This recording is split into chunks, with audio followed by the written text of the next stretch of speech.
ഇന്നത്തെ വീഡിയോയിൽ ഞാൻ പറയാൻ ഉദ്ദേശിക്കുന്നത് സന്തോഷകരമായ പാചകത്തിന് നമുക്ക് എന്തെല്ലാം ചെയ്യാൻ പറ്റുന്നുള്ളതാണ്.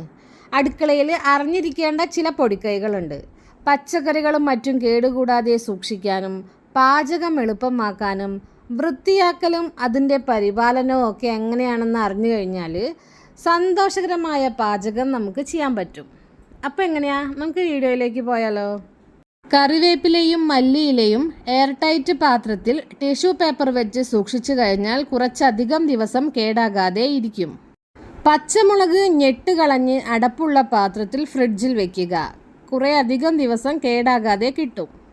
നാരങ്ങ ഉണങ്ങിപ്പോകാതിരിക്കാൻ പ്ലാസ്റ്റിക് കവറിലാക്കി ഫ്രിഡ്ജിൽ സൂക്ഷിക്കുകയോ അല്പം വെളിച്ചെണ്ണ പുരട്ടി വയ്ക്കുകയോ ചെയ്യുക. പാചകം എളുപ്പമാക്കാൻ അരി വേവിക്കുമ്പോൾ വെള്ളത്തിൽ 1-2 തുള്ളി നാരങ്ങാനീരോ വെളിച്ചെണ്ണയോ ഒഴിക്കുക. ചോറ് വേഗം വെന്ത് കിട്ടും.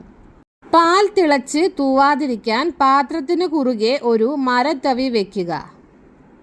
ഉള്ളി അരിയുന്നതിന് മുൻപ് ഫ്രിഡ്ജിൽ വെക്കുകയോ തണുത്ത വെള്ളത്തിൽ ഇട്ട് വയ്ക്കുകയോ ചെയ്യുക. എന്നാൽ കണ്ണ് എരിയില്ല. പയറുവർഗ്ഗങ്ങൾ തിളച്ച വെള്ളത്തിൽ 1 മണിക്കൂർ ഇട്ട് വെച്ച ശേഷം വേവിച്ചാൽ മതി. എങ്കിൽ പെട്ടെന്ന് വെന്ത് കിട്ടും. കൈകളിലെ മണം മാറാൻ അല്പം ഉപ്പ് വെച്ച് ഉരച്ച് കഴുകുക. അല്ലെങ്കിൽ നാരങ്ങാനീരും ഉപയോഗിക്കാം. മിക്സി ജാർ വൃത്തിയാക്കാൻ അല്പം കല്ലുപ്പും വെള്ളവും ചേർത്ത് മിക്സി ഒന്ന് കറക്കിയെടുത്താൽ മതിയാകും. പാത്രങ്ങളിലെ കരിഞ്ഞ പാട് മാറാൻ കുറച്ച് വെള്ളവും അല്പം ബേക്കിംഗ് സോഡയും ചേർത്ത് തിളപ്പിക്കുക.